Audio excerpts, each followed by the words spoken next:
Hare Krishna. Hello friends, how are you all doing? I hope you all are doing well. My name is Ritendra and आज बात करेंगे भगवत गीता का first chapter पहला अध्याय। और ये जो हमने हिंदी में सीरीज शुरू की है वो सभी लोगों को भगवत गीता का एक एक श्लोक का मतलब समझाने के लिए है और with realistic example I am trying to make all of you understand about this all things. Lecture शुरू करने से पहले हम भागवत गीता के बारे में कुछ कहना चाहेंगे। ये भागवत गीता है उसके मूल रूप में है जो शिला प्रभुपाद जी ने इस्कॉन टेम्पल में जो स्थापक थे उन्होंने लिखी है।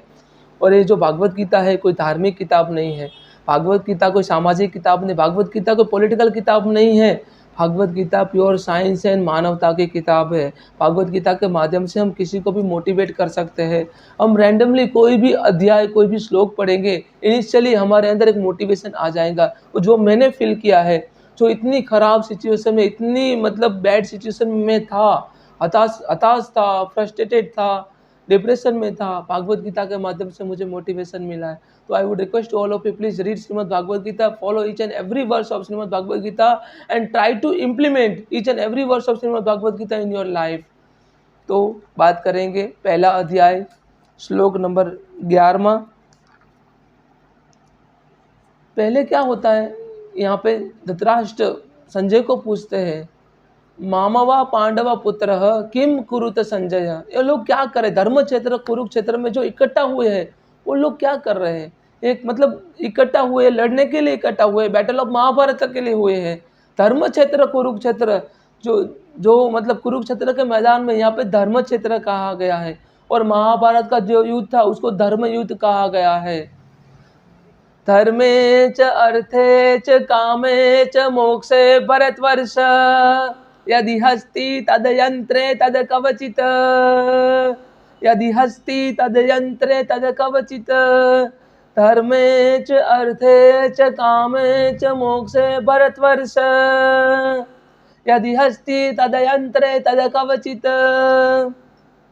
यहाँ पे कृष्ण वासुदेव यादव जो अर्जुन के साथ है, यहाँ पे पहले दुर्योधन क्या करते, पहले तो यहाँ पे धृतराष्ट्र क्वेश्चन पूछते, उसके बाद दुर्योधन जाते हैं गुरु द्रोण के पास, इन्होंने तो त्रिशूल भी रचा है, अब हम क्या करें, हमारे मतलब हमारा नेक्स्ट स्टेप क्या होगा। तब उसके साथ साथ दुर्योधन यहाँ पे बोलते हैं कि पांडवों के पास इतनी सेना, पांडवों के पास ये लोग हैं, द्रुपद है, महाराज द्रुपद है, और भी बहुत महारथी है हमारे पास। तब दुर्योधन सोचते हम भी किसी से कम नहीं, हमारे पास गुरु द्रोण है, हमारे पास भीष्म पितामह है, हमारे पास अंगराज कर्ण है, अब हम क्या करें, हम भी किसी से कम नहीं, तो हम लड़ेंगे। तो यहाँ से क्या होता है, सेल्फ कॉन्फिडेंस डेवलप करते हैं।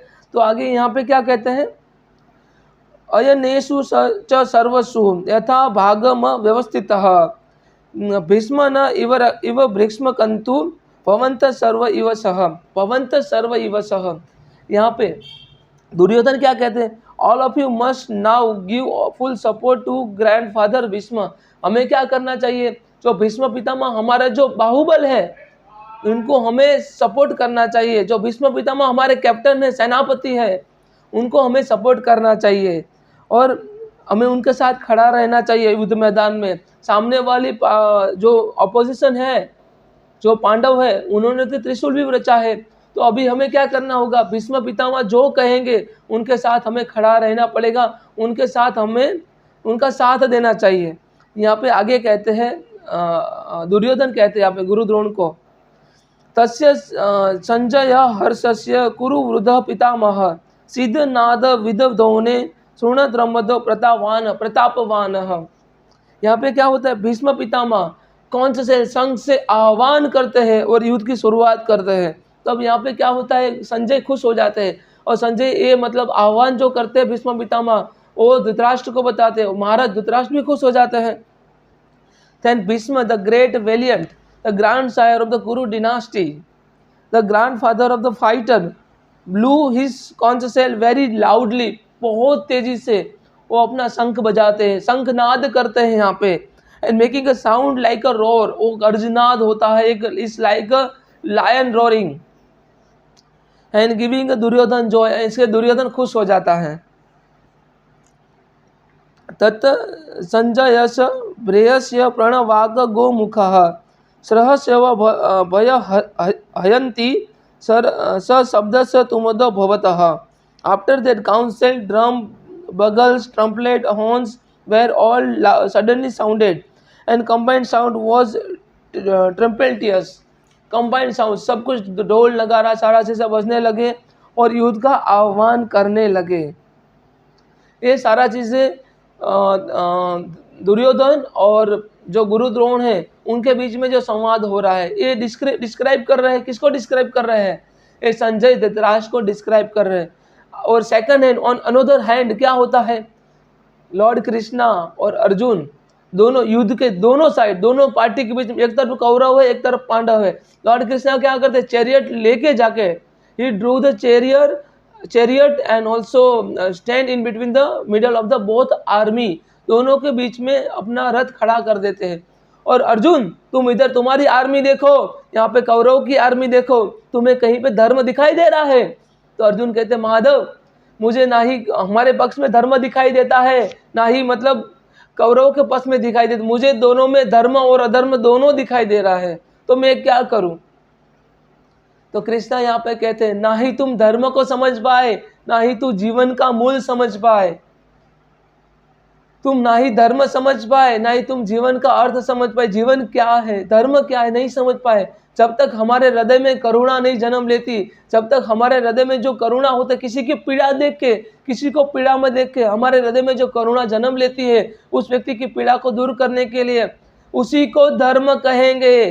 धर्मे च अर्थे च कामे च मोक्षे भरतवर्ष यदि हस्ति तदयंत्रे तद कवचित. यदि हस्ति तदयंत्रे तद कवचित. यहाँ पे आगे कृष्ण और दुर्योधन का संवाद होता है. दोनों की, भगवान कृष्ण मतलब मिडल में लेके जाते आर्मी को और दोनों के साइड खड़ा कर देते हैं. तो हमें मतलब दुर्योधन, यहाँ पे दुर्योधन से हमें क्या सीखना चाहिए? दुर्योधन पहले सलाह मशवरा करता है. किससे करता है? गुरु द्रोण से करते हैं. गुरु द्रोण तो नॉलेजेबल पर्सन थे, स्किल थे उनके पास, बहुत बड़े विद्वान थे, पर उनका एक ही ड्रॉबैक था, उनका एक ही नेगेटिव पॉइंट था. वो नेगेटिव पॉइंट क्या था? उनके अंदर कूट कूट के अहंकार भरा हुआ था. और कृष्णा भी यहाँ पे कहते हैं, जिस व्यक्ति के हृदय में अहंकार होता है ना, कृष्णा यहाँ पे कहते हैं, जिस व्यक्ति के हृदय में अहंकार होता है ना, उसके हृदय में कभी भी प्रेम नहीं जन्म लेता, उस व्यक्ति के हृदय में कभी भी करुणा नहीं जन्म लेती. अहंकारस्य मीन्स त्रिगुण नरकस्य द्वारणम नाशनम आत्मानाः काम क्रोध तथा मोह तस्माद तयम तु त्यज्यते. काम क्रोध तथा मोह तस्माद तयम तु त्यज्यते. हियर वासुदेव, मधुसूदन, मुकुंदा, मुरारी, केशव, जनार्दन, गोविंद, वासुदेव, कृष्णा यहाँ पे क्या कहते हैं? यहाँ पे कहते हैं त्रिविध नरकस्य द्वारणम नाशनम. आत्मा जो आत्मा का नाश कर देंगे. त्रिविधम नरकस्य द्वारणम आत्मान नाशनम काम क्रोध तथा लोभ तस्माद तयम तु त्यज्यते. इसलिए इमीडिएटली क्या करो अर्जुन? काम क्रोध तथा लोभ का त्याग कर दो, वो तुम्हारी आत्मा का नाश कर देंगे. जो तीन है, जो नरक के द्वार है, तुम्हारी आत्मा का नाश कर देंगे और तुम्हें अधर्म करवाएंगे और तुम्हें बार बार बांधेंगे, तुम्हें बार बार जन्म लेना पड़ेगा. पार्थ धनंजय, तुम्हें बार बार जन्म लेना पड़ेगा. इसीलिए तुम अपने आप को फ्री करना है, तुम्हें अपने आप को फ्री करना है, तो काम क्रोध तथा लोभ का त्याग कर दो, अहंकार का त्याग कर दो. अहंकार का त्याग करके निर्गुणी बन जाओ. त्रिगुणिया विषया वेदा निश्रय गुणियो भवार्जनाः निर्बंधो नित्य शाश्वतो निर्योग सेम आत्मवाद. यहाँ पे कृष्ण, वासुदेव, मधुसूदन, मुकुंदा, मुरारी, केशव, जनार्दन, गोविंद यहाँ पे कहते हैं, तीन गुणों का त्याग करके पार्थ अधर्मी बन जाओ. तीन गुणों का त्याग करके पार्थ निर्गुणी बन जाओ और अपने और जो तुमने प्राप्त किया है उसकी रक्षा का विचार त्याग दो और तुम्हें कुछ प्राप्त करने की इच्छा है उसको भी त्याग कर दो. जो तीन गुणों का त्याग करने के बाद ही तुम अधर्म से मुक्त हो पाओगे, तुम धर्मी बन जाओगे. इसीलिए कहते हैं त्रिविधम नरकस्य द्वारणम नाशनम आत्मानाः. जो तीन गुण है, सत्व रजस और तमस, वो तीन गुण है जो हमारी आत्मा का नाश, मतलब वही है जो हमें मतलब अधर्म करवाएंगे और धर्म करवाएंगे. तो तीन गुणों का त्याग करके निर्गुणी बन जाओ. 3 गुणों का त्याग करके निर्गुणी बन जाओ। तो वही हमें करना है, 3 गुणों का त्याग करके निर्गुणी बन जाना है। तो हमें दुर्योधन से क्या सीखने को मिलता है? दुर्योधन जब संवाद करते हैं गुरु द्रोण से, तब कहते हैं, गुरु मैं तो आपका शिष्य हूँ, मुझे नहीं पता है, उन्होंने त्रिशूल भी रचा हुआ है, मैं तो डायलेमा में हूँ, क्या करना चाहिए क्या नहीं करना चाहिए, मुझे पथ प्रदर्शित कीजिए, मुझे दर्शन दीजिए, मतलब मुझे अच्छे गाइडलाइन कीजिए ताकि मैं यहाँ पे युद्ध कर सकूँ। एट द सेम टाइम गुरु द्रोण कहते हैं, भीष्म पितामह तुम्हारे पास है, तुम्हारे पास विकर्ण है, तुम्हारे पास अंगराज कर्ण है, तुम्हारे पास मैं स्वयं गुरु द्रोण हूँ, तभी तुम क्यों भयभीत होते हो दुर्योधन, मेरे बच्चे क्यों भयभीत होते हो। तो मामा शकुनी भी यहाँ पे कहते हैं, दुर्योधन मेरे बच्चे, जब रणभूमि से युद्ध हो उससे पहले मन भूमि में खेला जाता है, रणभूमि में युद्ध हो उससे पहले मन भूमि में खेला जाता है। So it's like a mind game. तो हमें मतलब पहले व्यू रचना बनानी पड़ेगी। इसलिए गुरु द्रोण से, भीष्म पितामह से, अंगराज कर्ण से सब सलाह मशवरा करते हैं। जब तक गुरु द्रोण जिंदा होते हैं, लिसन इट वेरी केयरफुली, जब तक गुरु द्रोण जिंदा है तब तक अंगराज कर्ण युद्ध मैदान में एंटर नहीं होते हैं। लिसन इट वेरी केयरफुली, जब तक गुरु द्रोण जिंदा थे और अपनी कमान संभाल रहे थे तब तक अंगराज कर्ण युद्ध मैदान में एंटर नहीं हुए, ना ही उनको होने दिया गया। जैसे ही गुरु द्रोण को बाण की सैया पे लेटाया गया, उसके बाद ही अंगराज कर्ण युद्ध मैदान में आए, तभी अर्जुन का युद्ध स्टार्ट हो गया, रियल बैटल स्टार्ट हो गया।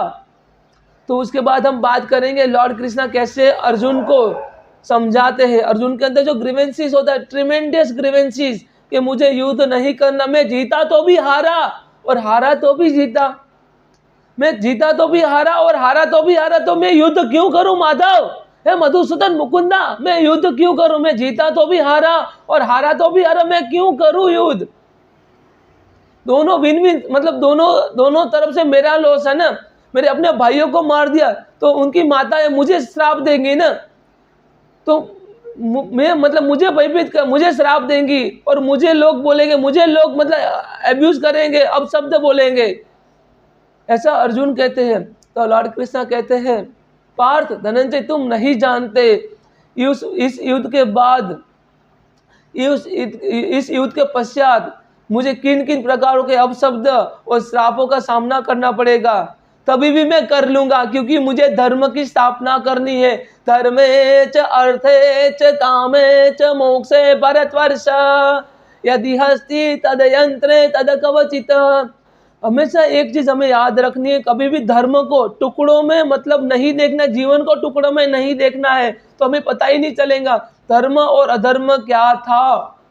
हमें मतलब एक हमें नॉलेज होना चाहिए, something is good for the society, that particular is good for each and every individual one. तो हमें सोसाइटी के लिए, लॉर्ड कृष्ण यहाँ पे कहते हैं, हमारा जीवन है संसार के लिए है, और समग्र संसार, हमारा जीवन है संसार के लिए है, और ये समग्र संसार है सृष्टि के लिए है, और ये समग्र सृष्टि केवल और केवल परमात्मा के लिए है। तो हमें परमात्मा को, संसार को अगर हम सर्व करेंगे तो सृष्टि को सर्व होगा, अगर सृष्टि को सर्व करेंगे तो केवल और केवल परमात्मा को, माधव मधुसूदन मुकुंदा मुरारी केशव जनार्दन गोविंद को सर्व होगा। इसीलिए हमें अपनी फैमिली के प्रति जो ड्यूटी है, हमें सोसाइटी के प्रति जो ड्यूटी है, माँ बाप के प्रति जो ड्यूटी है, वो सभी ड्यूटी हमें करनी पड़ेगी। लॉर्ड कृष्णा भी यहाँ पे कहते हैं, समर्पण उत्तम व्यक्ति के प्रति होना चाहिए, इसी प्रकार हम अपने आप को उत्तम बना सकते हैं। तो समर्पण हमेशा बेस्ट एक्सीलेंट पर्सन के अंडर होना चाहिए। अदरवाइज किसी खराब व्यक्ति को, दुष्ट व्यक्ति को हमने समर्पित कर दिया तो उसके कर्मों की वजह से हम अपने आप को भी दूषित कर देंगे। तो हमेशा समर्पण उत्तम व्यक्ति के प्रति होना चाहिए।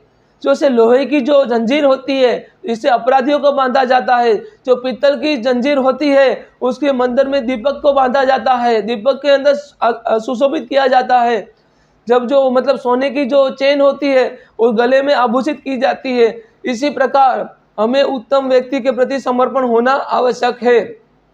कभी भी जो हमारा कर्तव्य कर्म है, जो संसार के लिए है, जो हमारे फैमिली के परिवार के लिए है, जो माँ बाप के लिए है, जो पति धर्म मतलब बहुत सारी भक्ति होती है। पति धर्म होता है, पत्नी धर्म होता है, माँ बाप धर्म होता है, समाज संसार धर्म होता है। सब धर्मों को हमें निभाना है, सभी प्रकार के कर्म हमें करने हैं। हमें हमारा कर्तव्य कर्म का त्याग नहीं करना है। भगवान कृष्ण यहाँ पे कहते हैं बहुत सारे प्रकार की भक्तियाँ होती है, जैसे स्वामी भक्ति होती है, मित्र भक्ति होती है, पति भक्ति होती है, गुरु भक्ति होती है। ऐसे अनेक प्रकार की भक्तियाँ होती है, पर सबसे श्रेष्ठ परमात्मा की भक्ति होती है। But at the same time ये सभी लोगों की भक्ति कर करके हमें परमात्मा की भक्ति तक पहुंचना है।